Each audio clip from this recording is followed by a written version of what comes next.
bien, merci beaucoup d'être là. Effectivement, je suis Corentin Neumarin, je suis le directeur pédagogique, je suis aussi le créateur des formations destinées à la formation continue et j'aurai le plaisir de vous raconter un peu tout ce que vous allez faire en nous rejoignant sur cette formation, sur ces formations. Donc, ce webinaire dure 1 heure. On a prévu à peu près 40 minutes de présentation pour vous présenter cet Executive Master qui est dispensé en 2 formats. Et puis après, on passera sur une session de questions-réponses. En cette attente, vous avez un module qui vous permet de poser vos questions. S'il y a des questions qui sont assez simples, moi, pendant la présentation de Corentin, je répondrai directement sur la plateforme et puis on abordera des questions plus de fond en fin de programme. Mais n'hésitez pas tout au long de ce webinaire à noter vos questions et vos réactions. Donc, on va lancer cette présentation. Donc, merci beaucoup. Si tu peux passer à la slide suivante. Donc, l'ISE, c'est une école qui est dédiée au métier de l'environnement et ce depuis 1993. On est réellement pionnier sur ces sujets-là, c'est-à-dire que voilà, il existe depuis plus longtemps des écoles d'ingénieurs, des écoles de commerce qui abordent ces sujets de la gestion et de la préservation de l'environnement. L'ISE, c'est vraiment la première école à avoir été créée pour traiter uniquement ces sujets-là. Et donc, on a 3 axes de programmes. On propose des programmes axés sur la biodiversité, sur la RSE et sur la QHSE. Et pour ce qui concerne la RSE, on a une voie de spécialisation assez particulière sur l'immobilier durable. Donc, initialement, on est une école post-bac qui est dédiée à ces métiers-là. Donc, on a des programmes qui sont proposés de post-bac à bac+5. Et puis, depuis quelques années, on propose également des formations, dont cet Executive Master, aux professionnels en poste ou en reconversion. Sous 2 formats, un format 100% distanciel et un format blended. Pour nos étudiants, on les accueille sur 4 campus physiques qui sont à Versailles, Paris, Lyon et Nantes. Et le campus de Paris est visité notamment par les apprenants de l'Executive Master en format blended. Et donc, sans plus attendre, Corentin, je te passe la main. Merci et je vais donc vous présenter évidemment d'abord l'esprit de ces programmes et puis après on rentrera un peu plus dans le détail. Ce que je vous invite à faire également, c'est utiliser l'interface des questions pour dès à présent m'indiquer votre profil, votre intérêt, notamment plutôt sur l'une ou l'autre formation. Ça me permettra d'orienter mes remarques au plus près de ce que vous recherchez comme information aujourd'hui. L'esprit de cette formation, de ces 2 formations, mais qui sont sœurs, hein, c'est de proposer un programme qui soit adapté à des professionnels en reconversion. Parce que nous, ça fait 30 ans qu'on forme des nouveaux professionnels, mais on a régulièrement eu sur nos promotions des personnes qui nous rejoignaient avec une activité professionnelle déjà en cours ou passée, mais en tout cas avec un profil qu'on appelle de reconversion, de changement de métier. Et donc, on avait constaté qu'à la fois on avait ces personnes-là dans nos promotions, mais que les cursus qui étaient proposés à destination des étudiants n'étaient pas tout à fait adaptés à leurs besoins et à leurs contraintes. Donc, on a fait une proposition de ces 2 formats. Un format qui est entièrement en ligne, qui n'a que très peu de moments synchrones, c'est-à-dire en direct, en connexion directe avec des experts professionnels, des intervenants, même si toujours ce suivi et ces corrections, et notamment dans ces moments de suivi, de correction, il y a ces échanges directs. Et puis, un autre format qui est destiné à ceux qui ont la possibilité d'avoir un suivi plus important, d'avoir une présence dans nos locaux et d'avoir un rythme de formation. Donc, c'est le format qu'on appelle Blended Learning.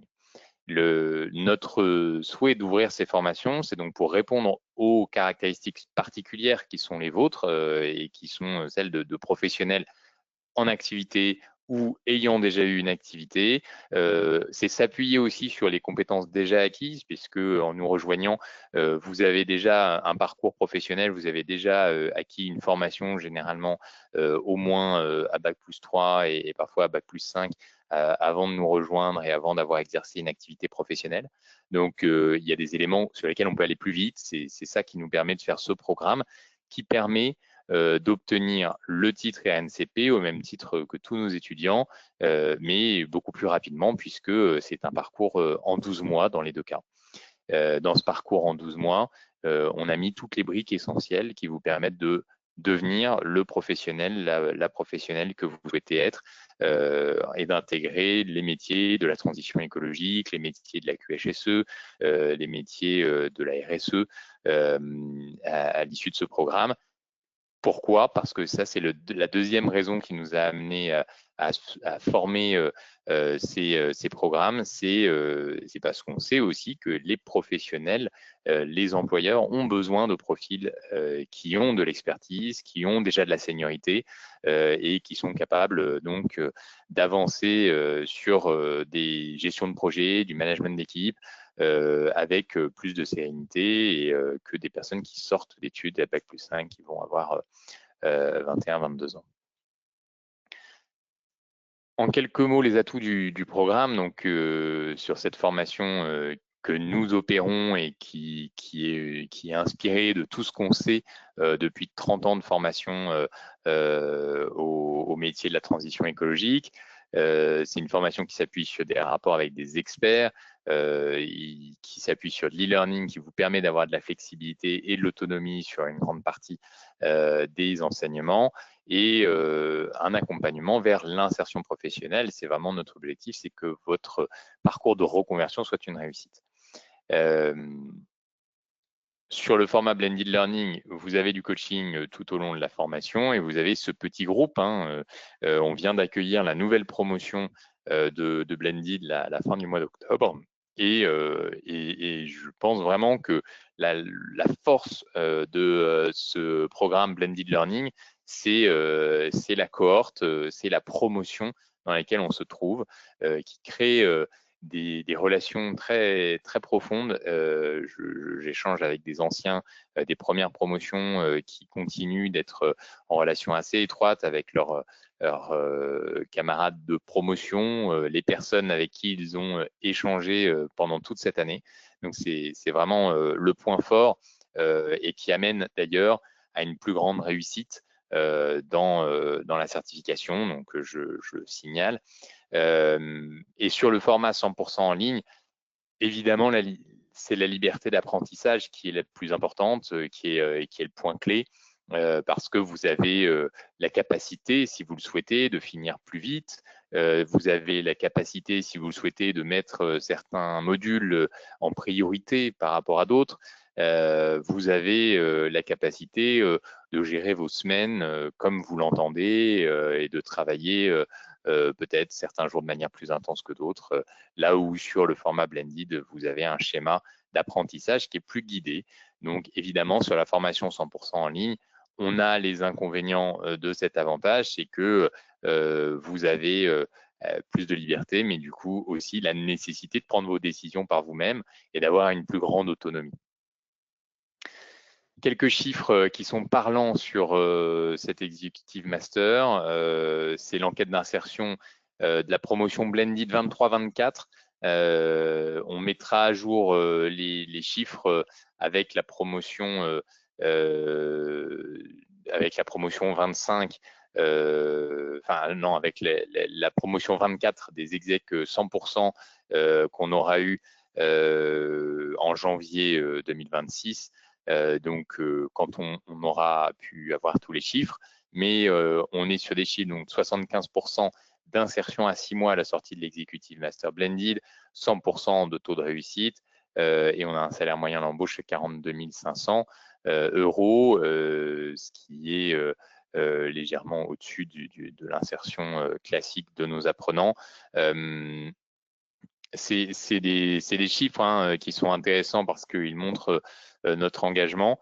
Ça montre aussi, vous voyez que l'insertion, c'est un travail, on y reviendra tout au long de la formation et on va vous donner des clés justement pour bien réussir ce parcours de reconversion parce que c'est un point essentiel.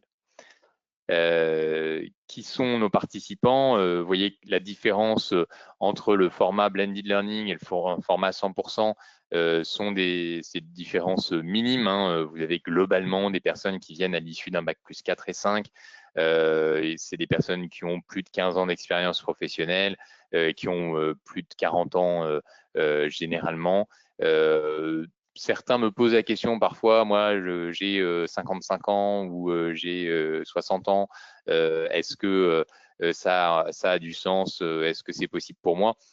C'est tout à fait possible, ça a tout à fait du sens dès lors que vous avez devant vous au moins quelques années d'exercice d'activité professionnelle, parce que évidemment, ça n'est pas pour le plaisir intellectuel qu'on suit cette formation, même s'il peut y en avoir énormément, il y a plein de choses intéressantes à découvrir.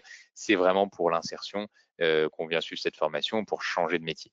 Les situations, effectivement, vous remarquez que dans le cadre des 100% en ligne, on a plus de demandeurs d'emploi au moment de l'inscription. Hein, c'est la situation au moment de l'inscription.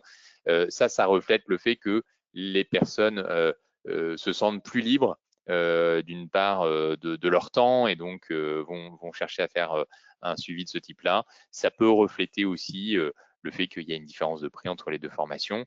Et donc, moi, je vous incite pour autant à ne pas prendre ça comme forcément une ligne de conduite et vous dire que si vous êtes en poste, il vaut mieux aller vers le blended et inversement. C'est vraiment votre trajectoire personnelle qui écrit ça et il faut se poser les bonnes questions. Les métiers qui sont accessibles sont des métiers donc qui sont indiqués là, qui sont des métiers, tous les métiers qu'on peut envisager de faire. Pour autant, il faut bien considérer que vous entrez dans un parcours de reconversion avec deux éléments déterminants. Un premier élément qui est le parcours préalable que vous avez eu. Donc, tout n'est pas forcément possible si vous venez d'un monde très éloigné de l'ingénierie. Vous avez peu de chances d'aller vers un poste de chef de projet en développement éolien. En revanche, si vous avez déjà des compétences en ingénierie, ça vous ouvre ces éléments-là. À l'inverse, on peut avoir aussi un intitulé qui n'est pas forcément là, mais responsable de la communication environnementale ou responsable de la communication durable. Là, ça va plutôt s'adresser à des personnes qui viennent chez nous avec un parcours préalable dans la communication. Donc, ça, c'est vraiment un point important. On ne fait pas table rase du passé. Vous devez venir dans votre parcours de reconversion en ayant des clés par rapport à ça.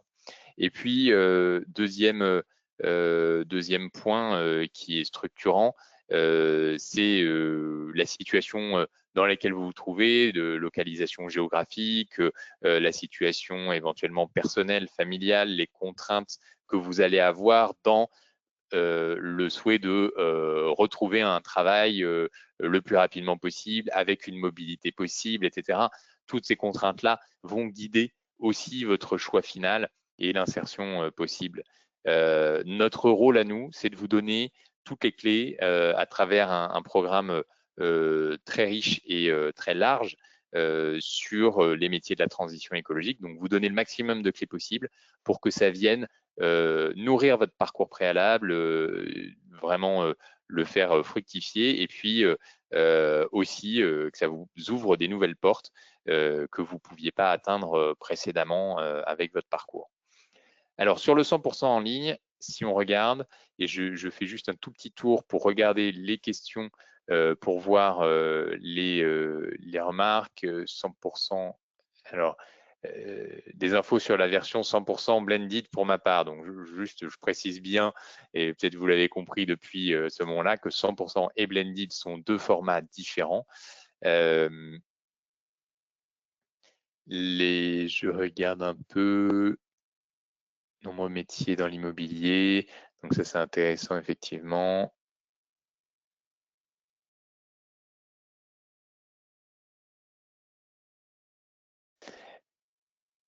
Je regarde un peu les questions.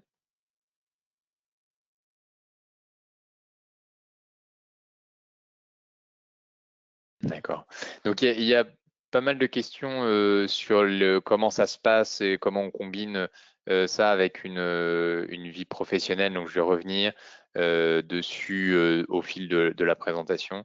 Euh, donc, on est sur la formation 100% en ligne et l'architecture du programme, c'est une architecture qui est orientée sur les blocs de compétences. À l'intérieur de la certification, il y a des blocs qui représentent des activités clés du métier auquel on essaye de vous former, c'est-à-dire le métier de manager en ingénierie et droit de l'environnement. Vous l'avez vu précédemment, manager en ingénierie et droit de l'environnement, ça n'est pas l'intitulé de poste que vous aurez. En revanche, c'est une fonction dans l'organisation, c'est une fonction qui combine les dimensions de responsabilité en termes de management, de projet, d'équipe, les responsabilités d'analyse juridique par rapport au droit de l'environnement, notamment le risque environnemental, et l'ingénierie, c'est-à-dire la compréhension physique, matérielle ou produit par rapport au risque environnemental. Donc, c'est les éléments qu'on traite à travers ces 5 blocs de compétences qui sont affichés ici et qui composent un parcours que vous pouvez combiner, moduler en fonction de votre besoin sur cette formation 100% en ligne. Les évaluations ont lieu à chaque fin de bloc. En fait, c'est l'évaluation en elle-même qui vous permet de finaliser le bloc, puisque le bloc de compétences, il est accompli à travers l'évaluation. Il faut bien comprendre que nous mettons en place une pédagogie par projet, et dans cette pédagogie par projet, il est nécessaire pour faire l'évaluation, de se réapproprier les contenus, de les relire à l'aune de l'évaluation. Vous avez également une application professionnelle, c'est-à-dire une période dans laquelle vous êtes dans une organisation. Et vous allez devoir réaliser une mission en lien avec notre master. Ça, c'est une première chose, mais aussi une mission qui vous permet de rédiger une thèse professionnelle. Je reviendrai sur ce point un peu plus tard et c'est important. Nous, l'ISE, on vous accompagne avec cet entretien d'accueil, cet embarquement. On vous propose des rendez-vous individuels ou un suivi individualisé. Vous avez des rendez-vous avec votre directeur ou votre directrice de thèse professionnelle quand vous êtes lancé. Chaque bloc donne lieu à des échanges préparatoires à l'évaluation à des dates qui vous sont proposées dans un calendrier qui se renouvelle de mois en mois. Vous avez des heures d'échange et puis vous avez aussi les heures d'échange avec le correcteur à l'issue de chaque bloc. Et ça, c'est un point essentiel, très riche de discussion qui vous permet d'avoir à la fois les éléments de compréhension de ce que vous avez fait, bien fait, mais aussi de discuter de la perspective pour vous et de la perspective d'insertion. On vous donne accès aussi au réseau des anciens qui compte plus d'1 millier d'actifs aujourd'hui et qui donne aussi lieu à des conférences régulières pour enrichir la formation de nouveaux contenus ou aller plus loin que ce que vous avez vu dans votre formation. Je ne vais pas regarder, je ne vais pas lister à chaque fois le détail de chaque bloc, simplement vous en donner l'esprit. Le premier bloc, l'idée c'est de comprendre qu'une organisation, quelle qu'elle soit, publique ou privée, est une organisation qui a des enjeux qui sont structurants et que pour penser la transition de cette organisation, il faut penser les choses de manière systémique. Donc c'est une approche de compréhension des enjeux systémiques de l'organisation et comment est-ce qu'on peut les inscrire dans une logique de durabilité. C'est ça le travail qui vous est demandé à ce moment-là.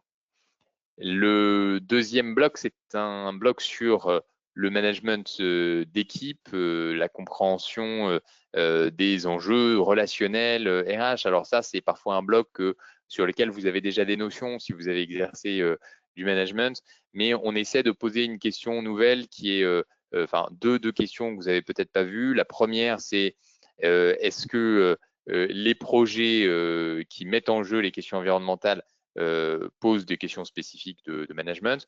Et deuxième approche, est-ce qu'il y a une manière de manager qui soit durable, qui soit plus durable qu'une autre? Donc ça, c'est les questions intéressantes. Le bloc 3, c'est la prévention des risques d'un projet à impact environnemental ou social. Là, vous allez travailler beaucoup sur les enjeux juridiques à travers les ICPE, donc les institutions classées pour la protection de l'environnement.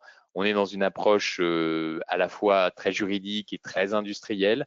Peut-être que vous venez chez nous avec la perspective d'aller travailler en RSE et du coup de vous dire que cette partie de la formation, elle est très éloignée des réalités que vous souhaitez traiter. Mais d'une part, les ICPE, c'est un secteur qui recrute, à la fois du côté des inspecteurs ICPE et du côté des entreprises industrielles qui ont des ICPE. Hein. Il faut imaginer qu'il y en a plusieurs dizaines de milliers en France qui sont des ICPE et vous avez peut-être besoin pour travailler dans ces, enfin, vous avez besoin pour travailler dans ces organisations-là sur les enjeux environnementaux d'une compréhension de ce que c'est que les ICPE ou les IOTA qui sont les cas particuliers liés aux enjeux aquatiques. Donc ça, c'est un point vraiment structurant de l'approche de l'ISE, c'est qu'on essaie de vous former, enfin, on vous donne vraiment les billes pour que vous soyez des experts avec un gros fondement juridique qui vous permet de gérer le risque pour les organisations. Le bloc 4, c'est un bloc qui est un peu le pendant du bloc 2, parce que le bloc 2 est sur le management d'équipe et là, on est sur la gestion du projet. Donc, on a quelque chose qui se répond et même dans l'évaluation, encore aujourd'hui, ça se répond. Mais on élargit et on essaie de chercher comment est-ce qu'on réduit les impacts sur comment est-ce qu'on réduit les impacts des projets et notamment l'impact environnemental. Et le bloc 5, c'est le bloc métier RSE qui est organisé avec des aspects à la fois sur la gouvernance RSE dans l'organisation privée et puis aussi des éléments, c'est très important pour nous, de compréhension de la transition des territoires, de la transition des collectivités locales, parce que à l'ISE, on pense que c'est un point essentiel pour comprendre d'une part les aspects juridiques, d'autre part comprendre que toute organisation s'inscrit dans un territoire. Donc même si votre intérêt est plutôt pour les organisations de droit privé, sachez que cette partie-là fait partie de nos formations et que toutes les personnes qui suivent cette formation se sont passionnées pour la question des collectivités locales. Et peut-être que certaines d'entre vous viennent avec justement cet intérêt particulier. Mais même si votre intérêt est pour le droit, les entreprises de droit privé, les organisations de droit privé, c'est un point vraiment passionnant et très instructif et très formateur pour mieux concevoir les politiques RSE. Les dates pour les rentrées vous sont proposées ici. Alors, d'ailleurs, oui, je pense que ça sera mis à jour. On vous enverra les brochures mises à jour, mais donc, puisqu'il y a certaines dates qu'on proposera différemment, et puis bon, ouais, il y a certaines qui sont passées, donc on vous proposera la brochure pour le prochain exercice, mais vous voyez qu'on propose des entrées en formation régulières et qui vous permettent de suivre ces formations dans de bonnes conditions. On passe au blended. Sur le programme l'architecture. Alors, ce qu'il faut comprendre, c'est là où c'est vraiment important. Je vous ai parlé de l'approche 100% et maintenant je vais vous parler du blended. Et il faut bien distinguer les deux parce que sinon on peut finir par faire des confusions.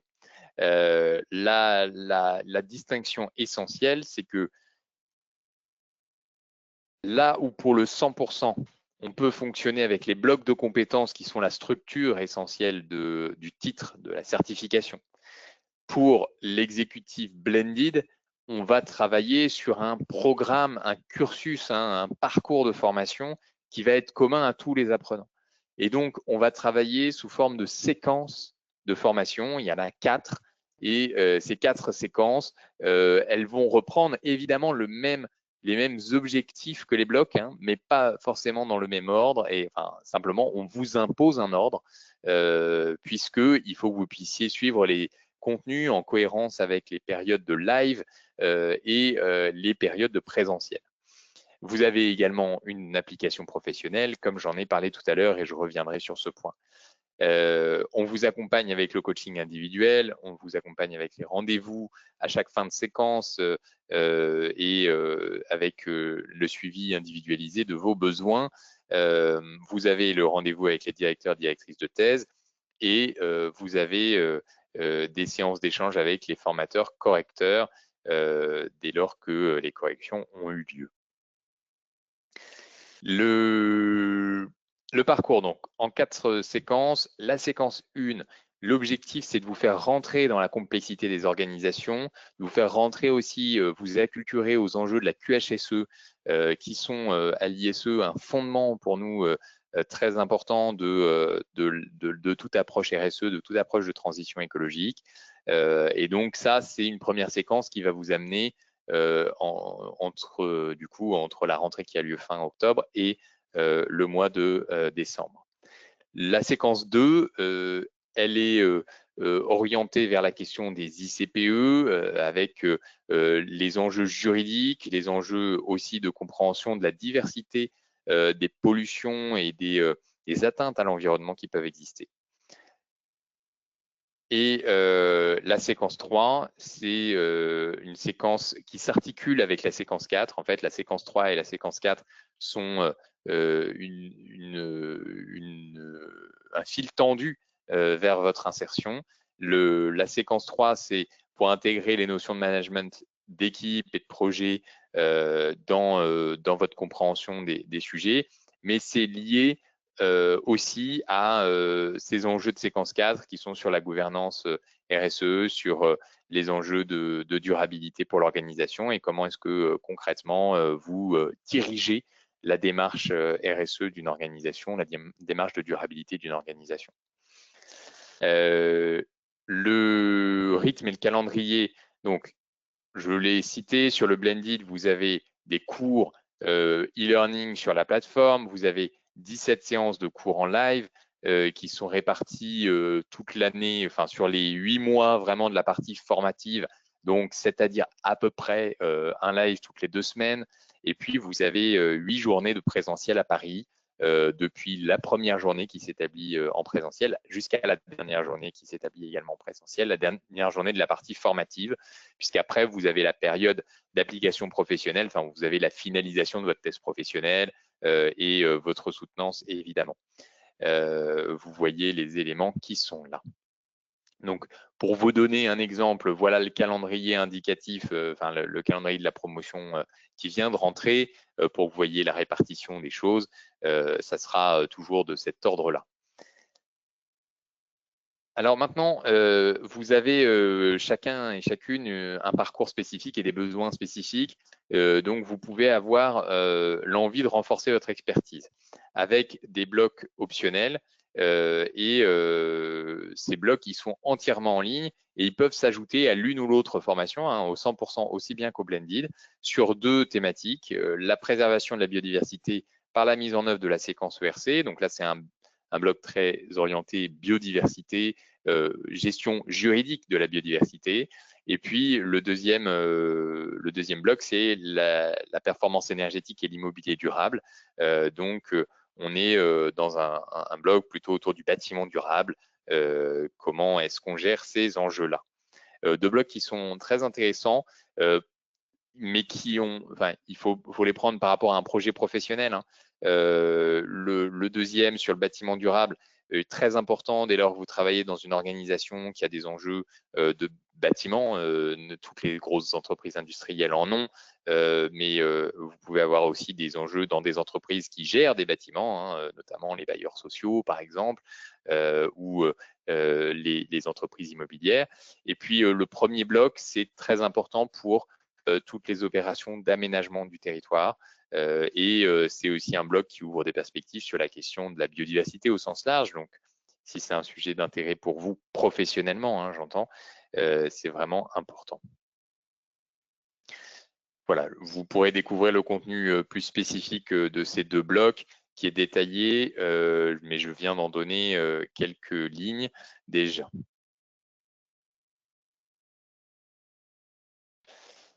Quelques mots sur l'outil qu'on utilise, qui est une plateforme donc en ligne, qui est accessible aussi sur téléphone ou tablette.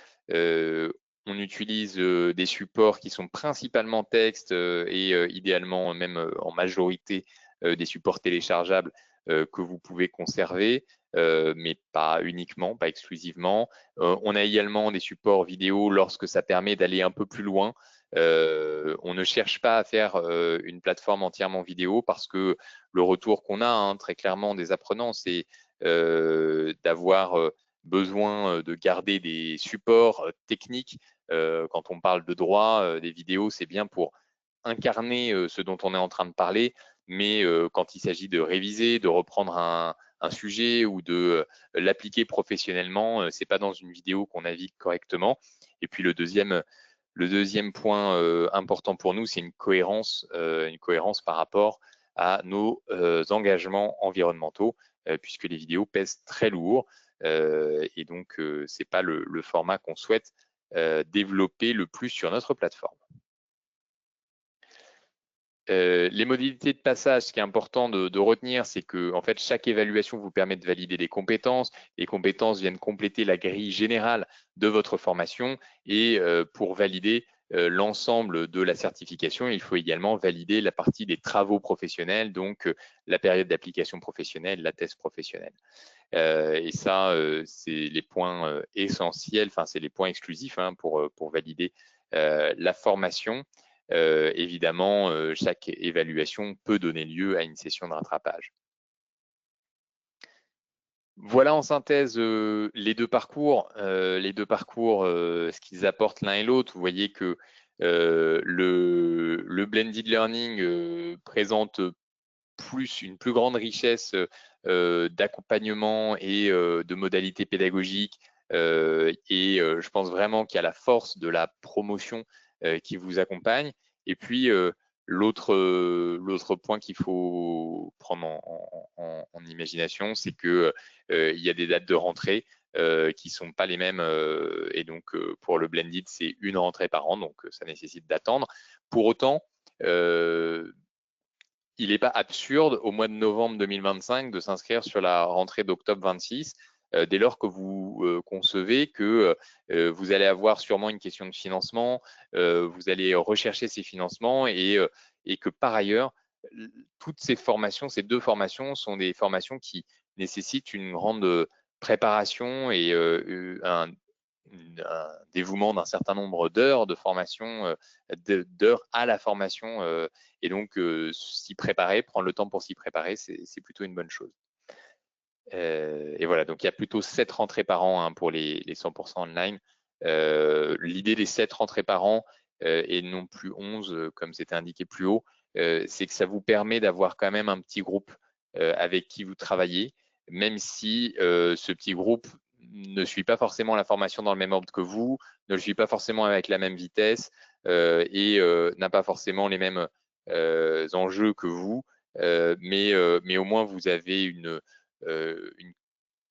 concomitance de la formation.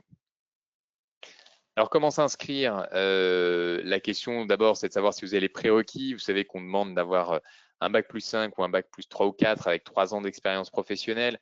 On regarde également dans votre profil, une fois que vous êtes dans la partie d'admission, on regarde votre parcours, on regarde la cohérence de votre projet professionnel. Notre souhait, c'est d'accueillir des personnes qu'on va amener vers l'insertion, vers la reconversion. Donc, c'est vraiment important de garder cette cohérence et de vous orienter vers la formation qui correspond à votre profil. À la fin, c'est l'executive master qui permet d'obtenir le titre RNCP de niveau 7, manager en ingénierie et droit de l'environnement. C'est une certification qui est enregistrée au RNCP. Et voilà. Vous avez donc les éléments financiers ici avec la possibilité sur les options donc, de de prendre des blocs optionnels, on les a évoqués, de prendre également un coaching professionnel supplémentaire et de prendre, dans le cas où vous avez un dossier complexe à monter, on vous demande des frais supplémentaires, mais voilà, vous avez ces éléments qui vous permettent de vous projeter. Je regarde. Alors, Corentin, j'ai répondu à pas mal de questions. Voilà, je me demandais Mais si tu étais encore là. oui, je suis encore là, absolument. Donc, j'ai répondu à pas mal de questions. Alors, il y en a une sur laquelle j'aurais bien aimé que tu reviennes. Alors, il y avait une question sur la recherche d'applications pro et l'accompagnement qu'on propose, les offres qu'on propose. Donc, moi, bon, j'ai répondu qu'effectivement, on avait quelques entreprises partenaires, mais que c'était quand même à la démarche de l'apprenant de faire ça, mais peut-être tu peux revenir dessus. Et puis, également, des questions sur le stage avec l'entreprise, sur des conditions de stage et des contrats. Donc ça, je pense qu'on peut aussi en parler un petit peu. Effectivement, on peut revenir sur la question de l'application professionnelle parce que je l'avais évoqué tout à l'heure, je disais qu'on y reviendrait. C'est une question clé et d'un bout à l'autre. La première chose, c'est quand vous venez chez nous, il faut que vous ayez, pour candidater, c'est bien de commencer à mûrir déjà le projet de reconversion précis que vous allez avoir. Ça ne veut pas dire qu'il est gravé dans le marbre. Ça ne veut pas dire que si vous avez dit que vous feriez ça, il faut absolument que ce soit ça la période d'application professionnelle que vous allez faire et l'insertion que vous allez avoir. Ce qui est important, c'est de se positionner parce que nous, ça nous permet de vous accompagner au mieux. Et ça vous permet de faire fructifier la formation beaucoup plus rapidement. Donc ça, c'est le premier point. Deuxième point, c'est vous venez avec des situations professionnelles différentes. Et notamment, il y a des personnes qui sont sans emploi, en recherche d'emploi au moment où ils s'inscrivent chez nous. Il y en a qui le deviennent pendant la formation et puis qui quittent leur emploi. Et puis, il y a des personnes qui sont en emploi. Et donc, une question régulière qu'on a, c'est si je suis en emploi, est-ce que j'ai besoin de faire un stage? Non, pas forcément. La période d'application professionnelle, ce n'est pas nécessairement un stage. Premier point. C'est-à-dire que quelle que soit votre situation, vous pouvez le faire aussi bien en CDD, en CDI, sur d'autres modalités conventionnelles. Nous, ce qui nous intéresse, ce n'est pas le stage, c'est que le fait que vous passiez 3 mois, c'est-à-dire 65 jours, dans une organisation, quelle que soit l'organisation, en cohérence, sur une mission en cohérence avec notre master. Et c'est là où, si vous êtes en emploi, la question va se poser. Est-ce que vous êtes en emploi sur un poste qui vous permet déjà d'exercer cette mission ou est-ce que vous allez devoir, en même temps que vous avez votre poste, trouver au sein de votre organisation ou ailleurs une disposition, une fonction qui vous permet d'exercer ces missions. Donc, exemple concret, je suis en poste et je suis en fait en transition dans mon organisation pour devenir, où je viens d'acquérir des fonctions de responsabilité RSE par exemple, où je vais les acquérir dans mon organisation, eh bien je peux utiliser cette transition justement pour développer ma période d'application professionnelle. Deuxième situation, je suis dans une organisation qui n'a aucune intention de me donner des fonctions dans la durabilité. Et donc là, il va falloir que vous imaginiez comment est-ce que vous faites la transition en sortant de ce poste. Donc soit vous avez l'accord de votre employeur pour prendre une période de stage à l'intérieur, une période dans une autre organisation à l'intérieur de votre contrat, ça peut exister. Soit il y a un dispositif qui s'appelle le projet de transition professionnelle, PTP, qui permet d'accompagner ce genre de transition. Soit ça ne se fait pas avec l'accord de l'employeur et dans ce cas-là, c'est très compliqué. Donc, il faut que vous ayez bien conscience de ces enjeux. Il est possible aussi, d'ailleurs, je ne l'ai pas cité, que vous fassiez ça sur la modalité d'une création d'entreprise vous-même. En revanche, ce n'est pas simplement le projet ou l'idée d'une création d'entreprise. Il faut que ce soit non seulement un projet précis et concrétisé dans le cadre de la formation, mais il faut aussi que ce soit un projet qui a une problématique suffisante pour porter votre thèse professionnelle. Sinon, ça va vous mettre en difficulté. Alors, comment est-ce que vous allez trouver cette mission? À l'ISE, on vous propose de vous indiquer la liste des entreprises avec lesquelles et des organisations avec lesquelles on a déjà travaillé, qui ont déjà accueilli nos apprenants. Vous avez également sur la plateforme de réseau des anciens, vous avez également donc d'une part les anciens avec qui vous pouvez échanger et d'autre part des offres d'emploi, des offres de stage, des offres de CDD qui peuvent vous permettre d'exercer votre mission d'application professionnelle. Donc ça, c'est ce qu'on vous met à disposition. On vous accompagne également sur le Blended avec le coaching qui vous permet d'y voir un peu plus clair dans votre parcours. Et sur le 100%, on peut regarder l'accompagnement, on peut réfléchir avec vous avec le suivi de formation. C'est pas la même intensité forcément. Donc, on vous accompagne, mais le moteur, c'est forcément vous. Pourquoi? Parce qu'un parcours de reconversion, c'est unique. Chaque parcours est unique et c'est à vous de savoir où est-ce que vous voulez atterrir et donc de déterminer quelles sont les briques manquantes et notamment l'insertion, la période d'application professionnelle qui est une brique essentielle vers votre insertion future. Donc, on vous accompagne, on vous guide, on peut vous conseiller. En revanche, c'est à vous d'effectuer ces démarches et de trouver l'organisation qui va vous convenir, notamment avec les contraintes géographiques que vous pouvez avoir, les contraintes de disponibilité que vous pouvez avoir et qui peuvent être importantes.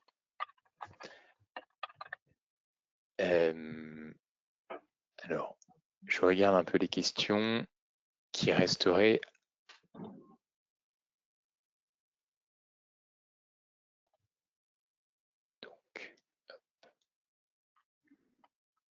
Alors, il y a le nombre d'heures de travail recommandées par semaine. Alors, donc, sur chacune des formations, la réponse est un peu identique d'ailleurs. C'est 15 à 20 heures par semaine. Ce qui veut dire quand même, et vous avez deux manières de le concevoir, vous pouvez le prendre sur votre temps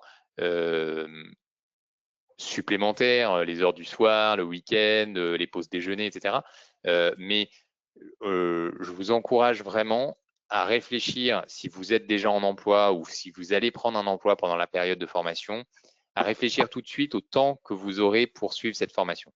Parce que, en fait, libérer ce temps avec votre employeur, structurellement, être capable de dire que vous consacrez peut-être pas 2 jours par semaine, votre employeur pourra rarement vous libérer 2 jours par semaine. En revanche, s'il peut vous libérer une journée par semaine ou une demi-journée par semaine pour que vous preniez ça une partie du temps, une partie des 15 heures par semaine sur votre temps entreprise, et ben ça c'est intéressant parce que ça vous permet quand même de souffler un peu. C'est très intense un parcours de reconversion. Si c'était pas intense, vous nous en voudriez parce que ça voudrait dire que vous n'auriez pas de changement opéré. Hein. Il y a pas de, on ne fait pas passer quelqu'un d'un point A à un point Z sans effort. Il y a forcément quelque chose qui se passe, donc ça nécessite de l'intensité, mais il faut aussi se ménager et tenir la distance. Donc, je vous encourage, si vous avez un employeur, à réfléchir à ça dès le début. Et puis, je vous encourage également, si vous prenez un stage donc pour votre période d'application professionnelle, à tout de suite rentrer dans la perspective que ce stage puisse se faire à temps partiel. Évidemment, vous avez des organisations qui ne l'imaginent pas. Pour autant, quand vous discutez avec ces organisations, le fait de le faire à temps partiel, c'est plutôt intéressant pour l'organisation parce que vous, ça veut dire que vous allez étaler 3 mois de travail sur 4 mois ou sur 5 mois ou sur 6 mois. Donc, ils vont avoir votre présence pendant plus longtemps et donc vous allez pouvoir mener des projets plus longs en réalité. Parce que souvent quand on confie, quand on ouvre une mission sur un stagiaire, la difficulté c'est qu'on confie pas à un stagiaire un temps plein, une fonction temps plein. Donc en fait le fait de faire à temps partiel c'est plutôt une bonne solution et pour vous ça vous permet aussi de garder du temps pour la formation et pour finir, quitte à ce que éventuellement sur la période finale vous soyez à temps plein. C'est aussi tout à fait possible. Alors, le type de contrat pour la période d'application, c'est il n'y en a pas de type de contrat. Vous pouvez être en contrat de CDD, de CDI, vous pouvez être en stage, vous pouvez être en création d'entreprise. Toutes ces situations-là sont acceptables. Il n'y a pas de particularité, enfin de spécificité à retenir. Ce qui est important à avoir en tête, c'est que il faut avoir une mission et que cette mission, elle soit en cohérence avec le master. C'est surtout ça. Et je le précise, je mets les pieds dans le plat. Si vous êtes en emploi dans une organisation qui vous propose déjà des missions qui sont en lien avec le master, vous n'avez pas besoin de trouver un stage et encore moins de faire un stage dans cette même organisation. Donc, il n'y a pas besoin d'interrompre votre contrat de travail.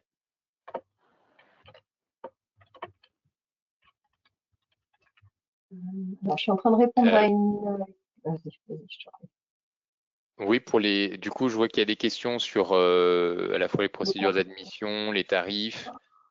Oui, tout à fait. Donc, là, je suis en train de répondre à une question de Alpha Diallo sur le contrat de professionnalisation. Oui. Ça, c'est possible dans le cadre de nos formations en alternance, donc sur campus. C'est pas possible dans le cadre de la formation continue, dans le cadre de l'executive master. La seule chose qui serait possible pour l'executive master, c'est ce qu'on appelait jusqu'à présent la période Pro A, qui permet d'accompagner un parcours de reconversion avec une modalité alliant formation et entreprise. Donc la période Pro A, alors je crois qu'elle a changé de nom cet été. Donc maintenant, je me demande si elle s'appelle pas tout simplement la période de professionnalisation. Donc en tout cas, c'est pas un contrat de professionnalisation parce que ça, effectivement, comme l'a dit Stéphanie, c'est directement sur nos formations alternantes qu'il faut aller. Là, on n'est pas sur ce type de programme. Avez-vous des chiffres à communiquer sur l'offre d'emploi sur le marché au sens large sur ces métiers? Alors, ça pourrait être l'occasion de, si vous voulez, j'animerai un atelier en décembre sur réussir sa reconversion professionnelle. Je reviendrai plus sur ce genre d'éléments. Pour autant, pour vous faire une réponse rapide sur cette question, d'une part, il faut distinguer les emplois verts, c'est-à-dire qui opèrent immédiatement des enjeux de transition écologique, d'emplois verdissants qui sont, par exemple, vous êtes chargé de communication et vous allez devenir chargé de communication durable, vous allez verdir votre action professionnelle. Donc, il faut savoir de quel périmètre on parle. Sur les emplois verdissants, potentiellement, on parle pas de la totalité des emplois, mais on peut parler assez facilement en fait de 30-40% de tous les emplois cadres dans le pays. Hein. Donc, on est sur des chiffres très importants. Sur les emplois verts, on estime, hein, les estimations sur ces chiffres sont sur un horizon en centaines de milliers d'ici 2030. Donc, sur 1 million d'emplois, je crois, hein, d'ici 2030. Mais la question, c'est qu'est-ce que vous mettez à l'intérieur? Parce que ça peut être un peu trompeur et en fonction de votre profil particulier, vous n'allez pas pouvoir accéder à tous ces emplois-là. Donc, je trouve que c'est un peu trompeur de parler des choses comme ça. La question qui peut se poser, c'est plus rationnellement, est-ce que si je m'engage dans cette formation, à l'issue de cette formation, il va quand même y avoir encore de l'emploi sur les métiers de la transition écologique, les métiers de la RSE. Parce que peut-être, vous l'avez entendu, il y a des enjeux, il y a certains échos qu'on entend, y compris dans les journaux grand public, d'un retour en arrière, d'un retour de bâton sur la transition écologique. La force de l'ISE, depuis 30 ans, c'est de donner à tous nos apprenants des compétences solides sur le droit, sur la gestion du risque et sur les enjeux réglementaires des obligations qui s'imposent. Donc, évidemment que quand il y a eu un effet de mode sur la RSE, c'était plus simple de trouver un stage que cette année où c'est moins un effet de mode. Pour autant, les gens qui sortent de l'ISE et les personnes qui sont formées à l'ISE sont avantagés par rapport à d'autres profils parce que nous formons à des enjeux juridiques, réglementaires, et que ces enjeux juridiques, réglementaires, ils ne s'en vont pas, ils ne sont pas partis, et ils vont continuer de s'accroître dans les années qui viennent. Donc, vous avez une solidité de l'emploi sur cette dimension-là. Évidemment, quand on regarde les choses avec un peu de recul, il y a eu une grosse vague d'emplois RSE en 2023 notamment, de 23-24, et cette vague, on en est sorti aujourd'hui, mais est-ce que il y a la place pour, à l'ISE, on diplôme cette année 200 apprenants, est-ce qu'il y a la place pour 200 apprenants? Oui, effectivement. Sur la formation professionnelle, vous êtes une centaine à être certifiés chaque année, et il y a tout à fait la place sur ces profils-là, parce que il faut bien imaginer que la transition écologique ne va pas se faire sans un changement des professionnels qui aujourd'hui exercent. Si on compte changer tous les professionnels par le bas, c'est-à-dire par l'insertion des nouveaux diplômés, jeunes diplômés sortis de formation étudiante, il va falloir attendre 40 ans, parce qu'aujourd'hui, il y a 40 millions de professionnels qui sont en exercice, et on ne peut pas vraiment se dire qu'il va falloir attendre 40 ans pour qu'on ait des professionnels qui soient formés aux enjeux de la transition écologique.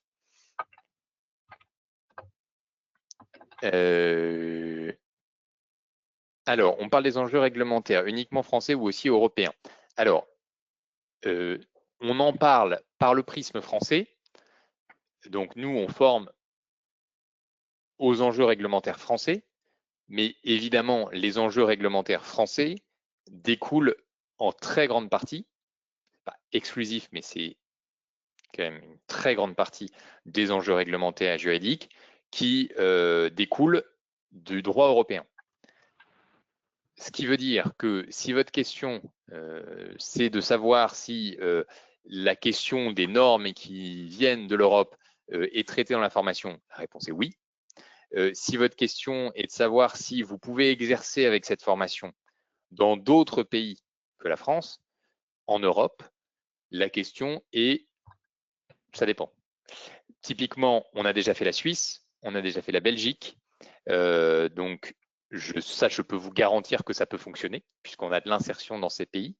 En revanche, est-ce que vous pouvez aller l'exercer en Pologne ou en République tchèque? C'est pas forcément évident. Parce qu'il peut y avoir des transcriptions du droit européen qui ne sont pas du tout les mêmes, et puis il peut y avoir des notions qui sont différentes.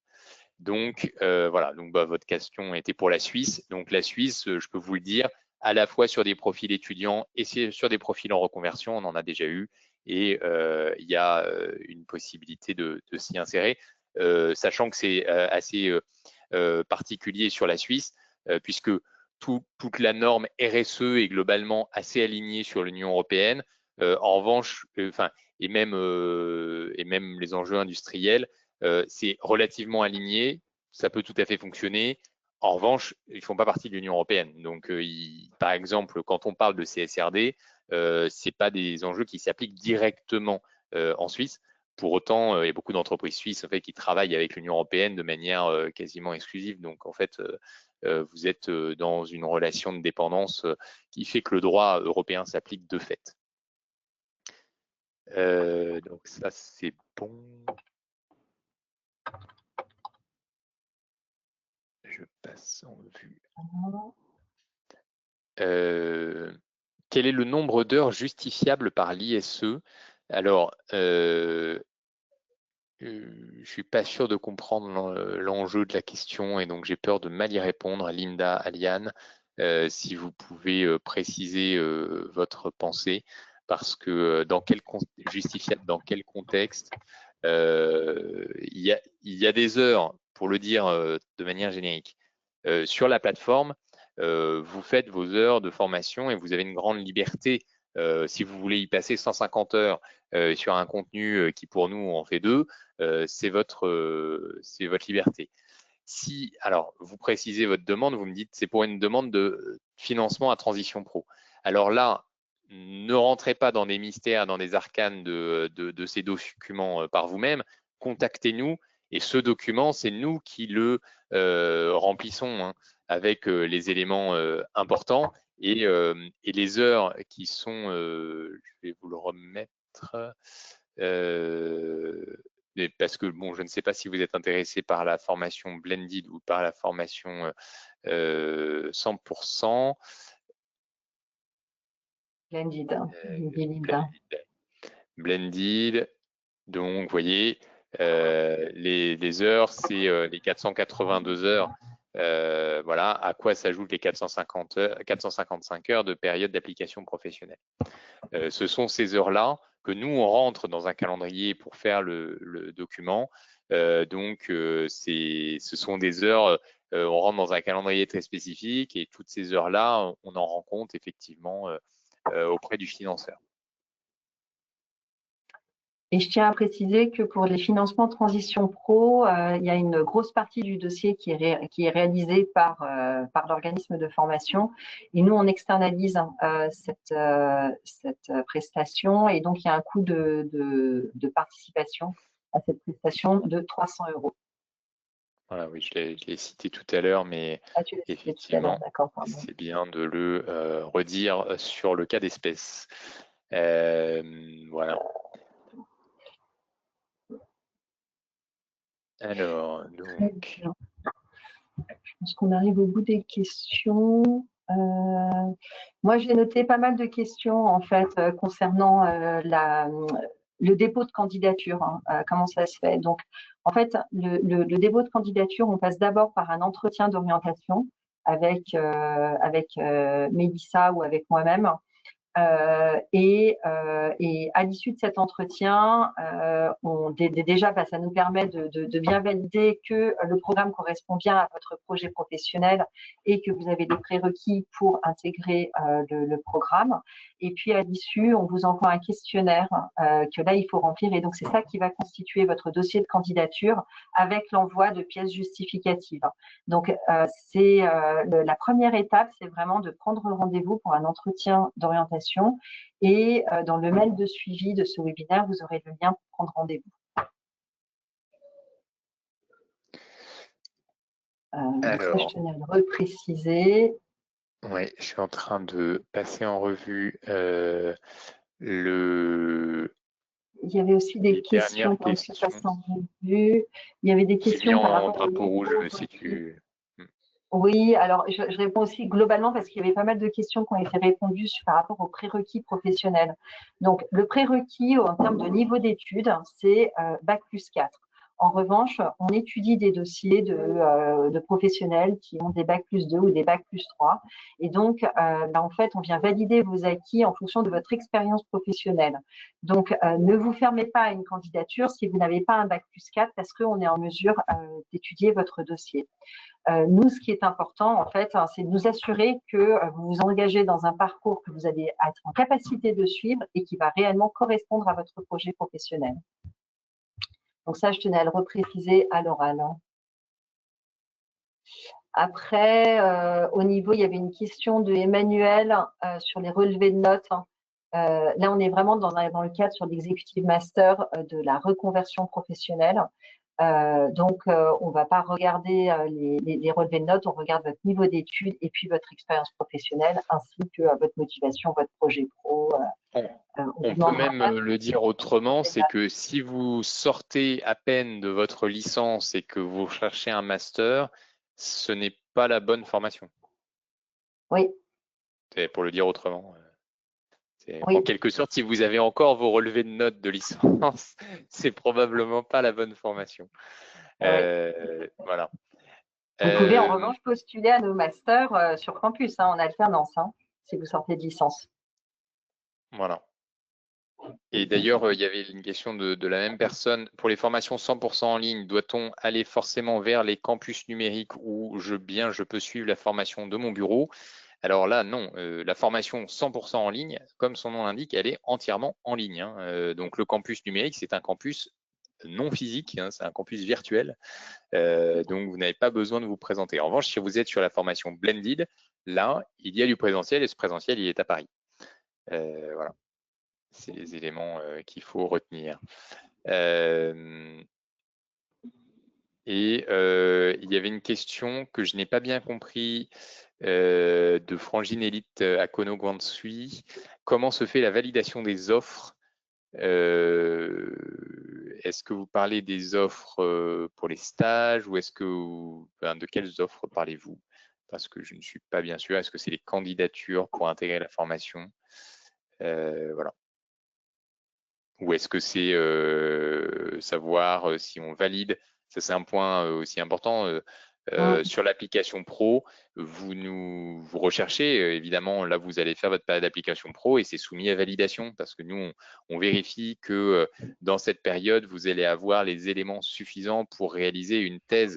La thèse d'application professionnelle, c'est une thèse qui nécessite la capacité pour vous de répondre à un problème de l'organisation. Donc, il faut qu'il y ait un problème. Faut que ce problème il soit bien lié aux enjeux de la transition écologique, du droit de l'environnement, mais il peut y en avoir de différentes natures, hein. Donc, la validation des blocs de compétences. C'était votre question. La validation des blocs de compétences, c'est une mise en situation professionnelle. On vous donne un sujet. Le sujet, alors si on est sur le 100%, c'est une réalisation individuelle. Si on est sur le blended, il peut y avoir des réalisations individuelles ou collectives. Vous avez un rendu à faire, un livrable qui est non pas exactement ce qu'on attendrait de vous en entreprise, parce que parfois on est obligé d'utiliser des astuces propre à la formation pour que on ait bien la démonstration que vous avez bien tout fait dans les bonnes conditions, mais c'est un rendu qui est le plus proche possible d'une demande professionnelle et c'est ce rendu-là qui donne lieu à une correction et la correction valide des compétences. Donc, chaque compétence compte à l'intérieur du bloc, hein. Un bloc de compétences, c'est entre 4 et 8 compétences et chaque compétence donc, doit être validée pour que le bloc soit validé.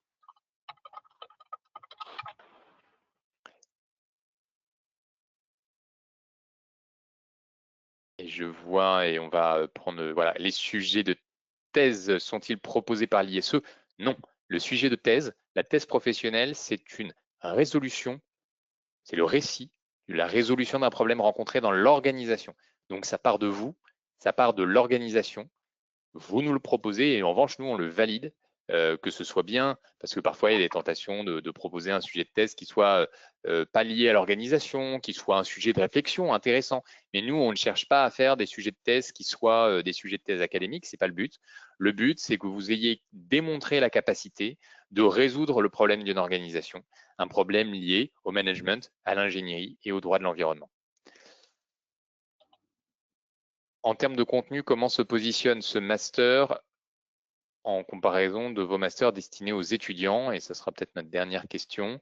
Les contenus visent les mêmes ambitions de compétences, mais ils ne sont ni les mêmes, ni sous les mêmes formats. Voilà.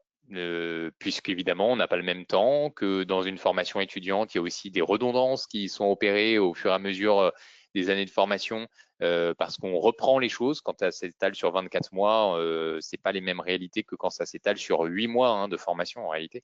Vous avez 8 mois de période formative, donc on n'a pas le besoin de reprendre les enseignements de la même manière. Donc en termes de contenu, en termes d'ambition de contenu, vous avez des choses qui ont les mêmes objectifs. En revanche, ce ne sont pas les mêmes contenus. Donc pour le dire autrement, si on imprimait et qu'on mettait en ligne tous les contenus qu'a un apprenant de master, eh bien vous verriez une différence de volume. En revanche, vous ne verriez pas de différence majeure d'objectifs, d'ambition sur les compétences.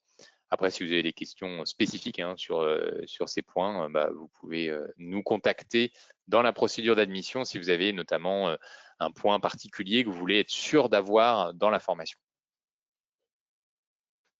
Et écoutez, je crois qu'on a fait le tour de toutes ces questions. Je vous remercie beaucoup pour votre intérêt pour ces formations et j'espère vous retrouver bientôt sur une de nos formations. Je ne sais pas si Stéphanie, tu as un mot de la fin. Merci à tous. Donc, il y a un mail de suivi qui va arriver prochainement avec le lien vers la présentation qu'on vient de partager avec les bonnes dates de rentrée pour le 100% en ligne, ainsi que le lien de prise de rendez-vous pour lancer votre procédure d'admission. Voilà, donc merci à tous et puis effectivement, on espère vous accueillir prochainement dans l'un de nos programmes. Merci beaucoup. Très bonne journée. Au revoir. Au revoir.